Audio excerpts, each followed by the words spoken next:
I've come to terms with the fact that everything I know is a dream. As a preface, please note that this will probably be very long. I don't care if nobody reads it. Everyone in the world could read it and nothing would change. I just need to voice my concerns for my own sake.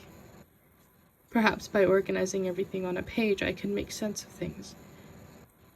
Several years ago, I was in a brutal car accident.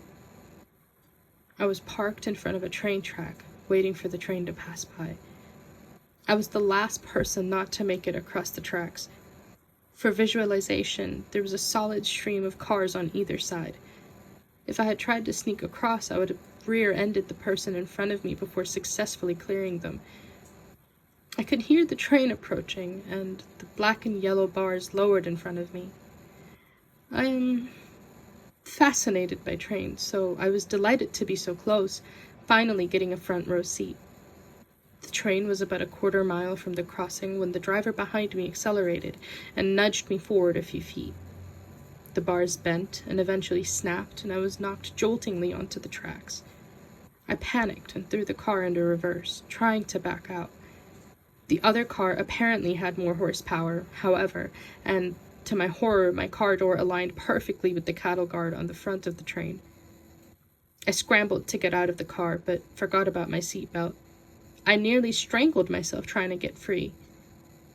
By the time I unlatched it, it was too late. One fraction of a second of the loudest sound I had ever heard, and then blackness and silence. I was certain that I had died. I didn't feel any pain, and certainly if I had survived, I'd be in agony. I tried to open my eyes, but nothing would happen. I tried to make a sound, to wiggle my fingers, or do anything, but I couldn't. It wasn't that I was paralyzed. It was more like I didn't have a body to manipulate. I was just a mind, submerged in a pool of nothing. The only sentiment I felt was that I had returned to that state after being gone for a long time. Like forgetting how your parents' house smells until you visit home for the holidays. Gradually, I started to have feelings of sensation. Passing waves of warmth and wetness finally allowed me to determine where the edges of my body were.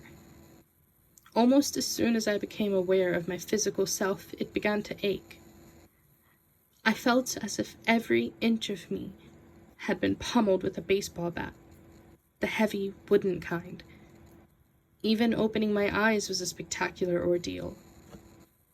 I was in a hospital, so I'd survived after all. People moved to surround me.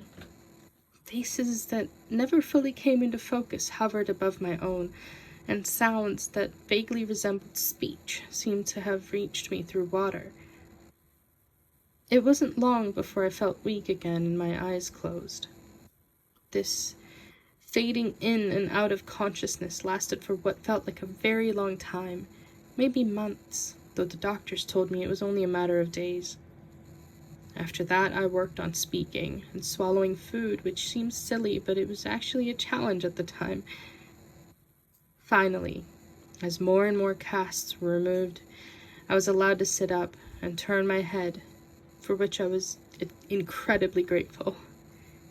According to my family and my girlfriend Sarah, all of whom were overjoyed at being able to speak with me, I was asleep for several days on end after the crash. I remember Sarah specifically saying she had missed being able to stare at those beautiful eyes. Time passed at an excruciatingly slow pace until physical therapy finally escalated to the point where I could be pushed around in a wheelchair. The doctors were surprisingly hopeful that I'd be able to walk again, but it was what they called cautious optimism. Nobody wanted to tell me I could be independent again and then have to admit they were wrong later. Obviously, I was very hopeful myself, though even transferring from chair to bed was a painful challenge. It was around this time that I noticed I never dreamed anymore. When I slept, I only felt the same nothingness that I felt immediately after the crash. All the days blended together for a while after that. The next memory I can actually separate from the rest is the first time I tried walking on my own. There were staff members holding onto my arms and waist, just in case I fell, and with their help, I made it all the way across my room on my first try. The doctor said they had never seen such a rapid recovery. I was giddy. Obviously, I wasn't out of the woods yet, but soon I was allowed to live at home again, with frequent PT sessions, and some weeks after that, I returned to work. Life was almost normal for a while, except for a very slight limp in my left leg, the side that the train hit me on. I was feeling pretty normal. It was only after about a month of living in my own house that weird things started to happen. The first thing I noticed was that I felt an occasional stinging on my right forearm, like a thin needle was puncturing my skin. It was a tiny prick, maybe twice a day at most.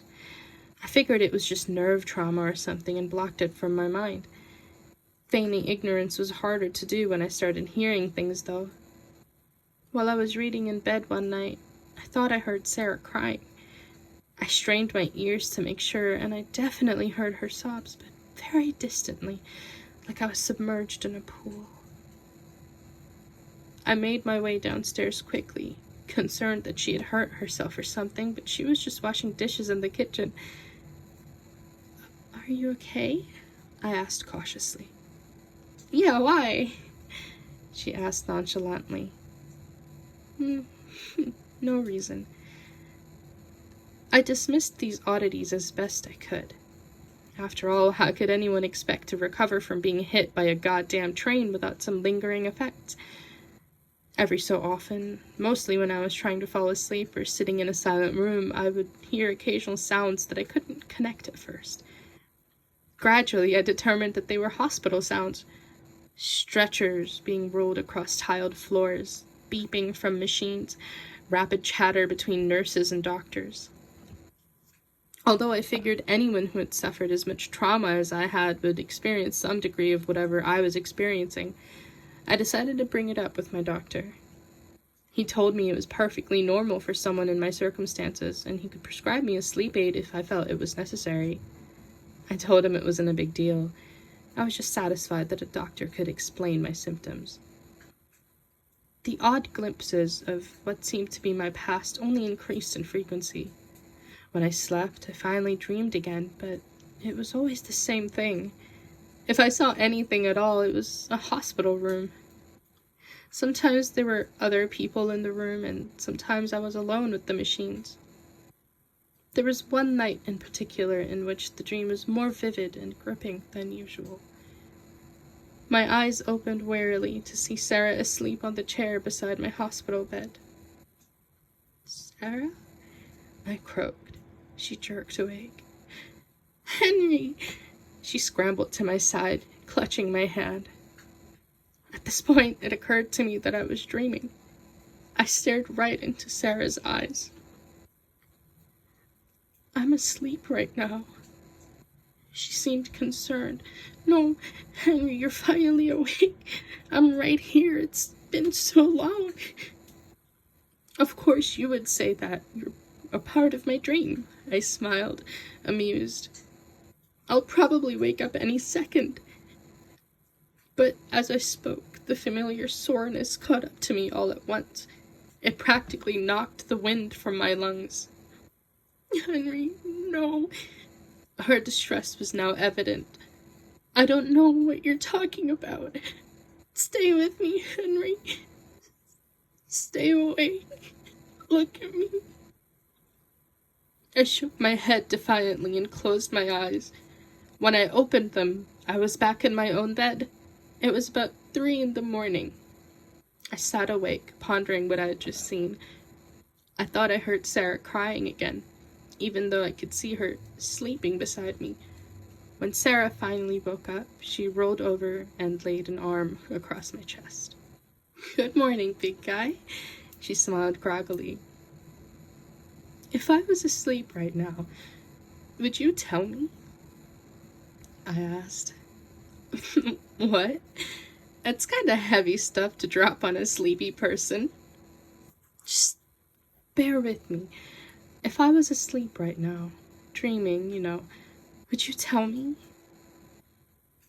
Well, I feel pretty real, she noted, patting different parts of her body. Do you think I'm not real?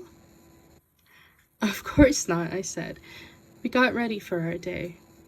I couldn't stop thinking about my dream, though. I noticed that when I tried really hard to space out at work and listened closely enough, I could hear the hospital sounds more clearly. I was naturally concerned about this. That night, I went to bed early, and just as I thought, I was transported immediately to the hospital bed. I felt the thin sheets beneath my fingers. I opened my eyes, and Sarah was reading a book in the same chair as before. I just looked at her for a long time, trying to discern if she was real. She certainly seemed real enough.